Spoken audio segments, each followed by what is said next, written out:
Akkam jirtu kabajamtoota hordoftoota keenya OBN sagalee uummataa irratti saatii kanarraa kaafnee kan isin biraan geenyu sagantaa yeroo kaayyooti yeroonsa marreegaa sagantaa yeroo kaayyootiin keessummaawwan garaagaraa affeerree isin biraan ga'uudhaan kan nuti beekamnu namoota hojii aartii irratti hojiiwwan garaagaraa hojjechaa jiran akkasumas immoo aartiin uummata kanaa gara fuulduraatti akka ce'uudhaaf warra carraaqaa jiran kana malees immoo warra hojii tola ooltummaa adda addaa irratti hojjetaa jiran egaa bifa garaagaraatiin finne siniin wal barsiisaati kan nuti turre haddas immoo keessummaa tokko qabadheeti kananii jiru jechuudha isinis egaa nu wajjin yeroo gaarii dabarsaa siniin jenna oomishaa fi tajaajila keessan beeksifachuu irra barbaadaniif immoo bilbila barreessaati nu wajjin wal arguu ni dandeessu siniin jenna ispoonsarii sagantaa keenya dhaabbata daldala buna qarcaanshee sadarkaa pilaatiineemiitiin sagantaa keenya ispoonsara godhaniiti kan isaan jirani guddisneeti kan nuti isaaniin galateeffannu gama biraatiin baankiin Awaash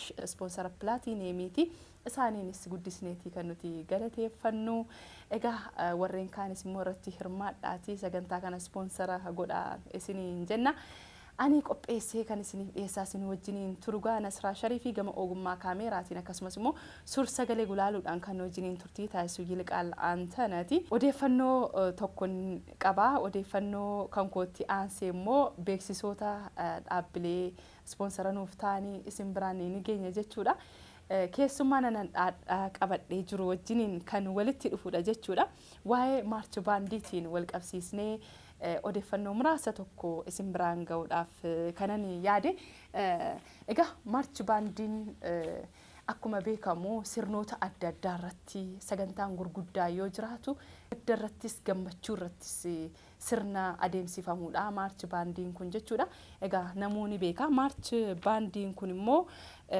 eessatti jalqabe yoomidha kan jedhu waanuma muraasa isin biraan ga'uudhaaf maarch baandiin kun kan jalqabe yeroo jalqabaatiif jaarraa 19ffaa xumuraa fi jalqaba jaarraa 20ffaatti biyya Ameerikaattidha kan inni jalqabe jechuudha namni maarch baandii kana immoo jalqabe yeroo jalqabaatiif akka jalqabamu taasise nama John Philip Sousa jedhamudha jechuudha namni kun egaa March King jedhamuudhaan ni waamama Ameerikaa keessatti kun immoo egaa mootii maarchi jechuudhaan jalqaba maarch baandii kana kan hundeessee akka babal'atu taasise isa waan ta'eef jechuudha akkasittiin mootii maarchi jechuudhaanis waamaa akka turanidha namni kun egaa Ameerikaatti nama yeroo jalqabaatii fi waa'ee militarii maarchii nama barreessedha jechuudha ka'umsi isaa achirraa ka'ee yeroo ammaa kana akka guutuu addunyaatti sirnoota gurguddaa irratti maarch baandiin mul'atu kun jalqabbiin isaa Ameerikaa akka ta'ee fi baroota kana keessatti akka hundaa'ee jirudha maarch baandiin kun gara biyya keenyaatti kan inni babal'ate yookaan immoo yeroo jalqabaatiif kan inni mul'ate magaalaa Finfinnee keessatti barri isaa immoo bara 1934 the first modern jedhee kan jiru odeeffannoo sanarratti bara ammayyaa jalqabaa sanarratti bara 1934 akkuma suuraarraa ilaalaa jirtan viidiyoodhaan kan deeggaramellee hin jiru bara sana bara jalqabbii sanaa suuraadhaan akkuma ilaalaa jirtanidha kan inni biyya keenyatti jalqabee jiru jechuudha sana boodagaa akka biyyaatti akkasumas immoo akka godinoota adda addaatti akka naannootti babal'achaa kan inni dhufee jirudha jechuudha maarch baandiin kuni egaa keessummaa keenya qabadheen jira siniin jedheetiin jira gara isheetituun darbin dura ispoonsaroota keenya ergaa isaanii hordofnee kan walitti deebinu ta'a ergaa isaanii hordofaatii gara keessummaa keenyaatti deebina. Guyyaa guyyaan jijjiiramuun bara baraan guddinni aadaa keenyadha. Bara baraan biqiltuu bunaa sanyii filatamaa miiliyoonaan lakka'amu bilisaan qonnaan bultootaaf raabsuun manneen barnootaa daandii fi bishaan lafa jalaa qonnaan bultootaaf ni mala jennees ijaarre. Teekinooloojii haaraa qonna bunaa gara biyyaa galchuun biyya keenyatti madaqsuun dirree diriiraa irratti buna oomishuun hoomtuun hundursu.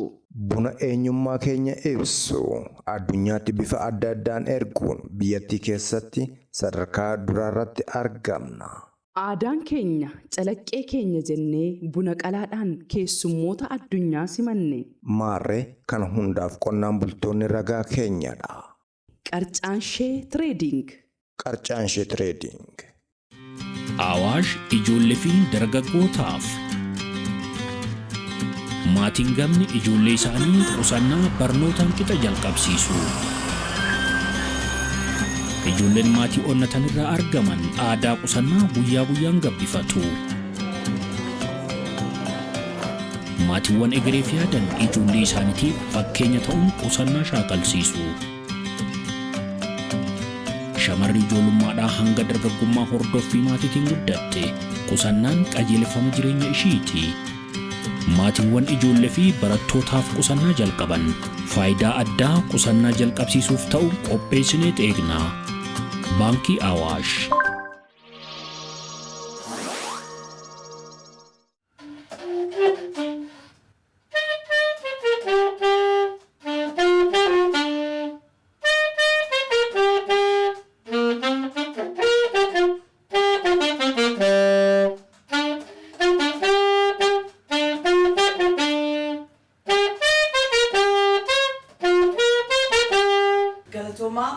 Keessumaa guyyaa har'aa ittaanaan inspektara Abbaaynesh Araggaan jedhama.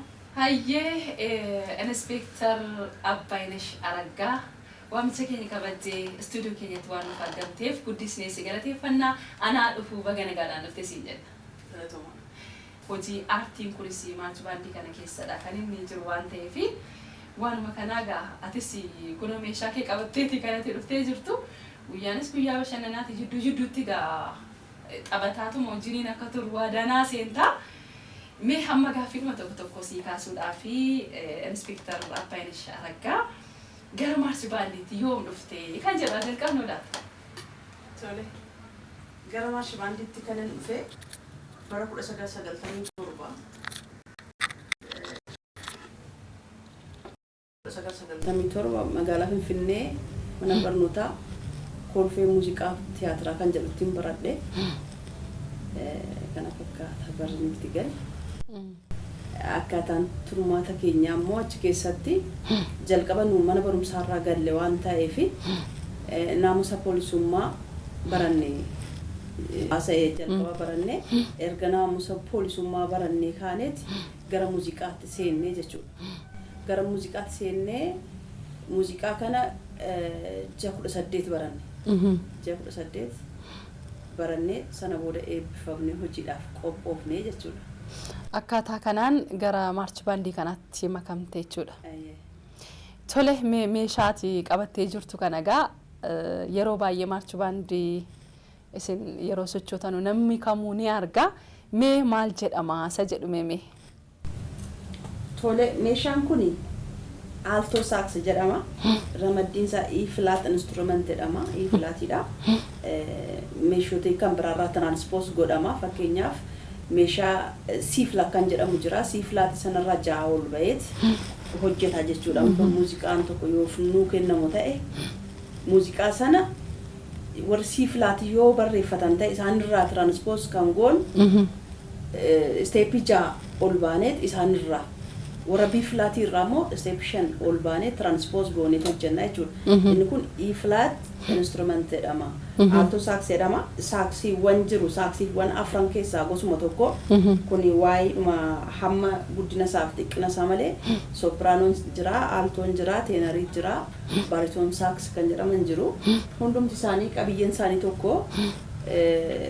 Inni kun hamma isaatiin qofa adda ba'a jechuudha.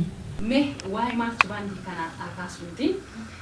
Maarchii baandiin kun nama ammamiitiin kan taphatamu yeroo baay'ee amma maarchii baandiin magaalaa keessa gaafa socho'u baay'ee namatti tola. Baay'inni keessanis namatti tola. Garuu immoo mee nama ammamiitiin kan hojjetamuu danda'amu seera wayii achi keessatti qabamu nama ammanaa hangammanaa jedhamee wanti kaa'amee jiru akkam? Fakkeenyaaf duraan dursee maarchii baandiin kun ogummaa lama jechuudha. Ogummaa poolisummaa dabalateeti ogummaa muuziqaa kan inni hojjetu jechuudha. Jalqaba kaayyoon isaas adeemsi isaas yakka ittisuudha. Yakka nama bashannansiisaa, nama barsiisaa, muuziqaan bohaarsaa yakka ittisuudha hojiin keenya jechuudha. Amma gara amma namaatti gaafa dhufnu namni 80 kaasee maarchii baandiin tokko kan hundaa'uu danda'u 80 kaasee hanga 120tti jira. Kana jechuun guutuun isaa jechuudha hanga 120tti guutuudha jechuudha. guutuudha. Sanaa gadi yoo ta'e meeshaan qixxeen dhufuu sirrii kan ta'e sagalee sirrii kan ta'e hin argannu jechuudha. Amma maarshi baandii keessatti meeshaaleen adda addaa jiru.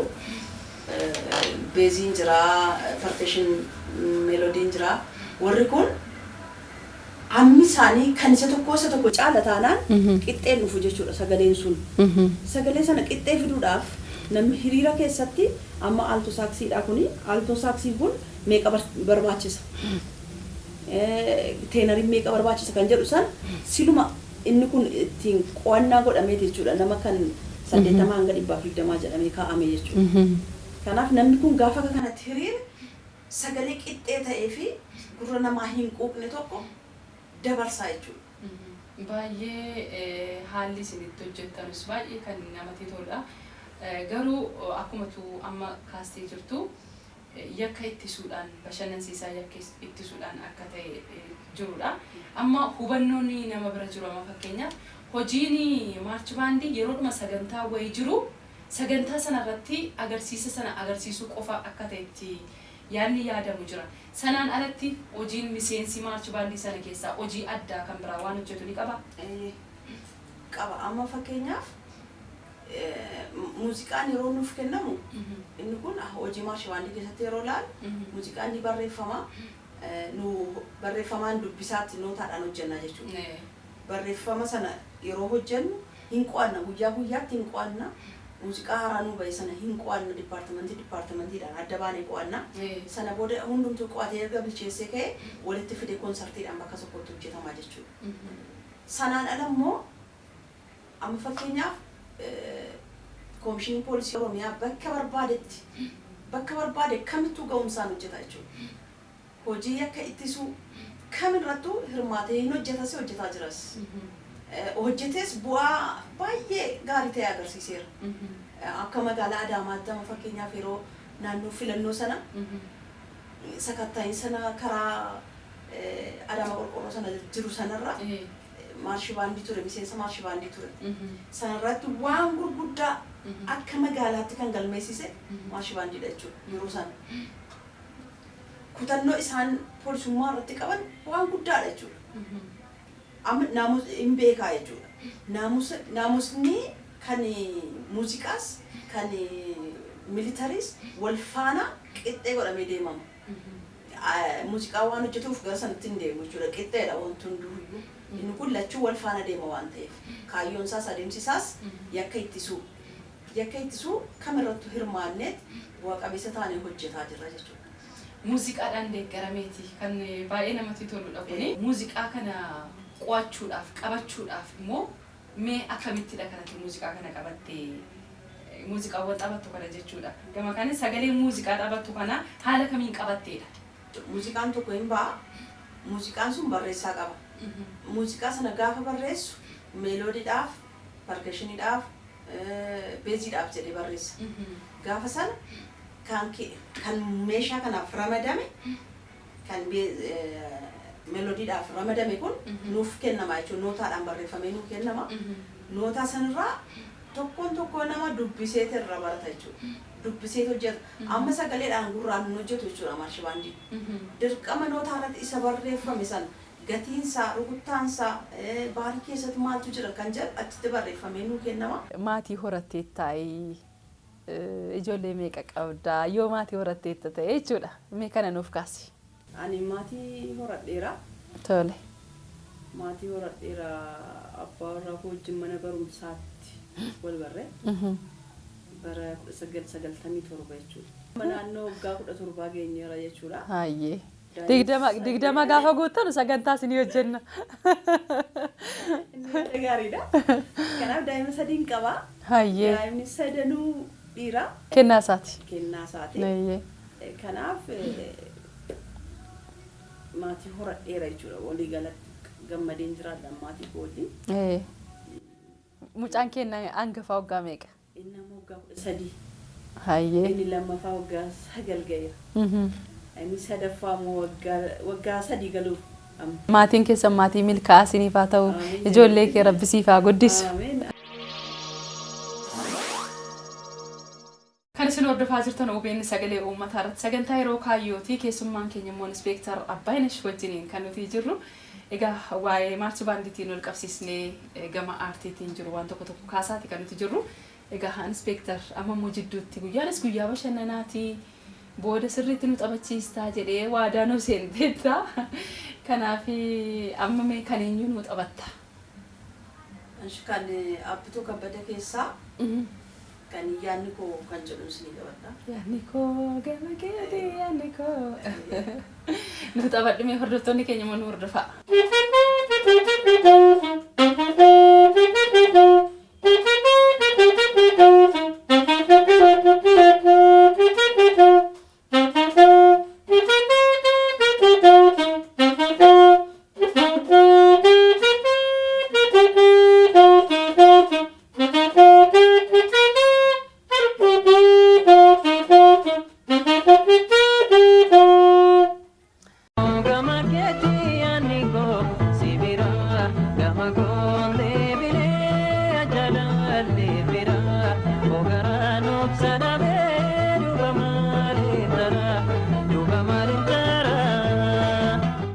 magaalaa Adaamaa keessa jirtu yeroo baay'ee maarchi baandii poolisii gaachana poolisii Oromiyaa jedhameeti kan beekamu.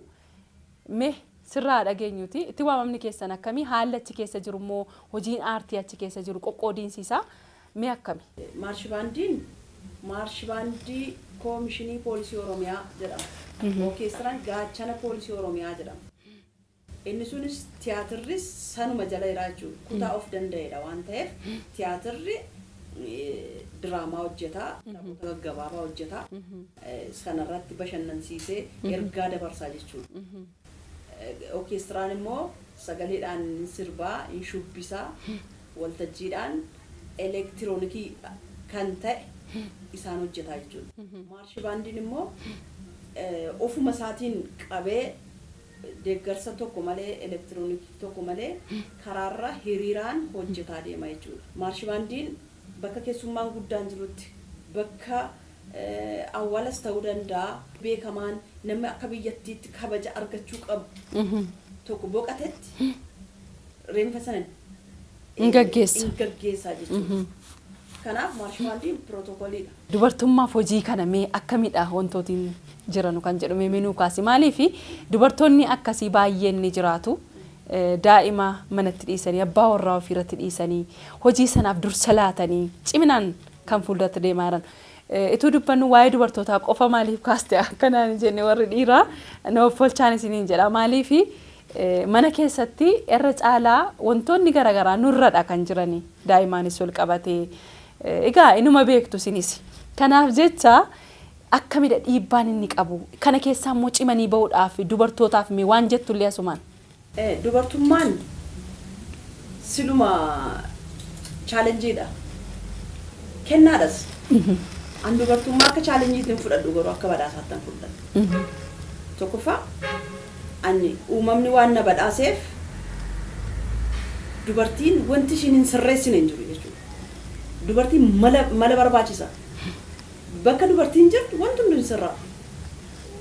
Gaafa moo as militarii yookiin hojii keenya irratti deebinu nu ulfataanis deenyee ji'a sadii tuun ga'inis dirqama hin kaatee deemte. Kana jechuun boqonnaan yoo kennames bakki sun banaa taanaan hin kaatu. Kan jennan hin kaatu. Daa'ima koo bu'aa kanan jedha jechuun hin danda'amu jechuudha.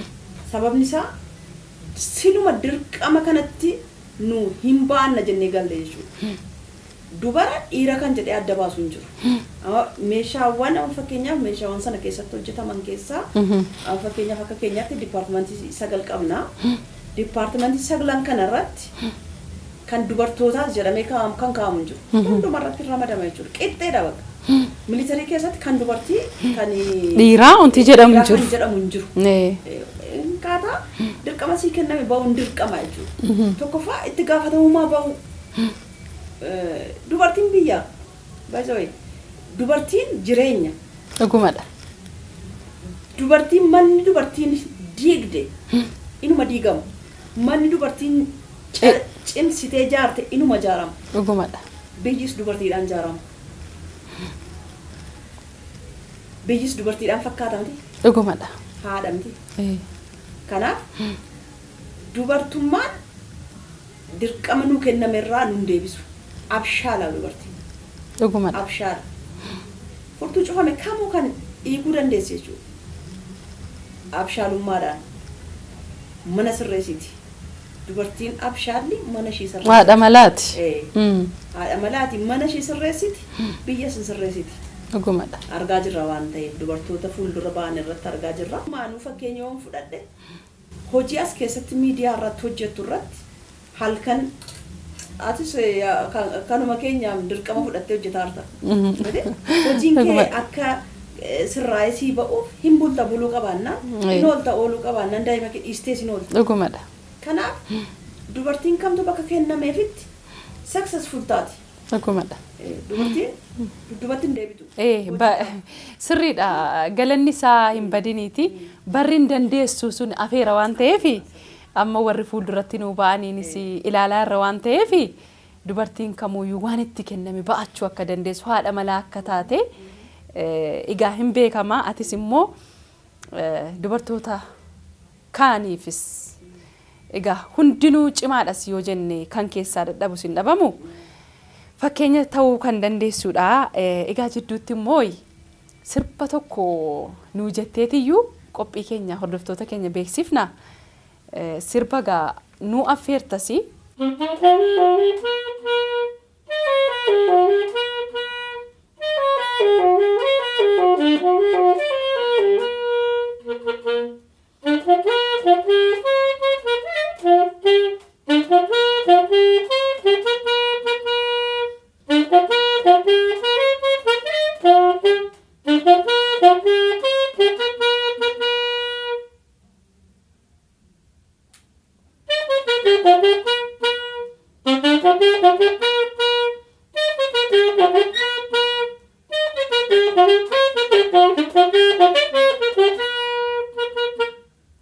Amma jidduutti sirba Dooktara Kabajaa Artiist Alii Birraa Inspektar Abbaaynesh nuuf jette kana hordofaatii walitti deebina. Hordoftoota keenya yeroo gaarii nu wajjiniin dabarsaa jirtu jenneeti kan nuti yaannu. Ispoonsarri sagantaa keenya dhaabbata daldala buna Qarcaanshee sadarkaa pilaatiineemiitiin akkasumas immoo baankii Awaash sadarkaa pilaatiineemiitiin ispoonsaroota keenyadha. Nu wajjiniin yeroo gaarii dabarsaa isiniin jenna. Ijoolleen keessanirraa boriif jaboo akka ta'an fedhiin isaanii guutamee jireenyi isaanii akka miidhagu hawwiin isaaniis akka dhugoomu waan ta'uu fedhan ta'anii kanas akka bakkaan ga'an har'umatti yaadaa egereen ijoollee keessanii akka mijatu rakkoo fotoo hin mo'amin bakka yaadan akka ga'an mul'ata isaanii dhugoomsuuf abdii isaanii kunuunfadhaa. Ijoolleen keessan waan fedhan akka ta'an nin danda'aa jedhanii akka danda'an isin har'uma bu'uura tolchaa dhaloota wayyaawaa ta'anii haalaan baratanii biyya dhaalan guddisanii akka hojjetan aantee akka boonsan qusachuu haa jalqaban. Inni har'a qusatan irkoo ittiin of danda'an ta'a isaan faana guddachaa abjuu isaanii dhugoomsa. Smart Children sanduuqa qusannoo addaa daa'immanii baankii Awaash irraa. Isin iddoo garaagaraa teessanii hordofaa jirtan OBN sagalee uummataa irratti kaayyoo maltiimiidiyaa qopheessuudhaan kan isin biraan gahu sagantaa yeroo kaayyooti. Sagantaa yeroo kaayyoo keenyaatiin immoo keessummaa keenya gaa Inspektar Abbaaynesh waliin gaa yeroo gaarii dabarsaatti kan nuti jirru. Muuziqaan maarch baandii keessatti haala kamiin akka hojjetamaa jirullee kan ittiin ilaalaa jirrudha jechuudha. Amma gara xumuraatti finneeti kan jiru sagantaa keenya mee xumura irratti immoo Inspektar yaada tokkoon siif kaasa. Yeroo maarch baandii kana sirna kana gaggeessitanu namni fuuldura irraatii harkaan waa agarsiisu wayitu jira. Harka isaa sana hordoftu akkamittiin wal hubattu?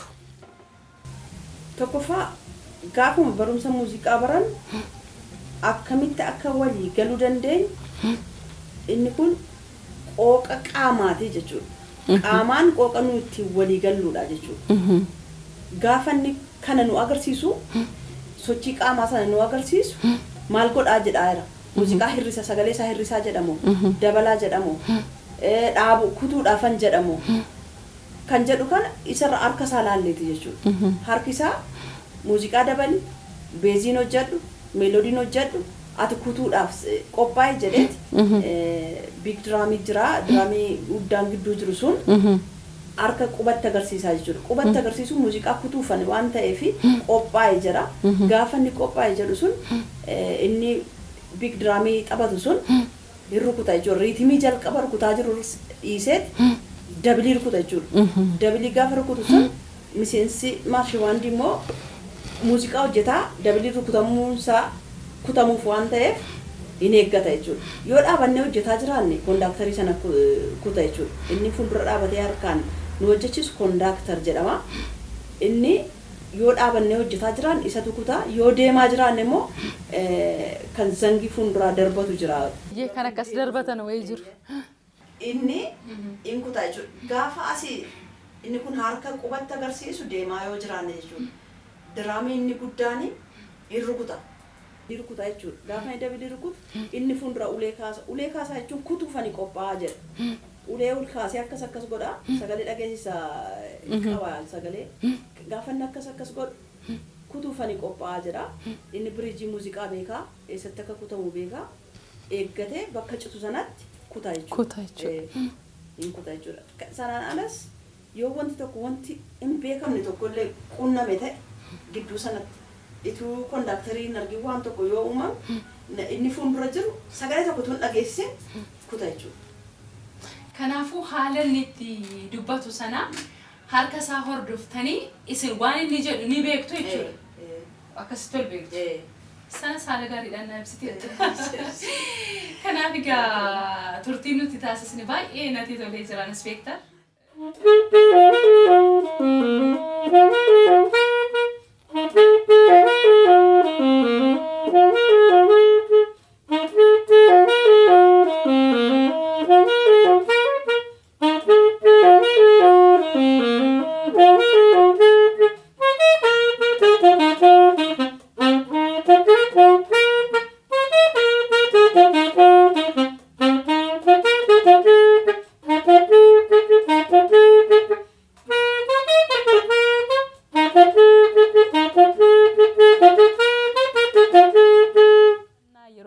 Qophii biraatiin egaa kan walitti deebinu taasii wajjiniin guddaa galatoomi siin jedha. Uummataan akka ol baru waan na gootaniif galatooma.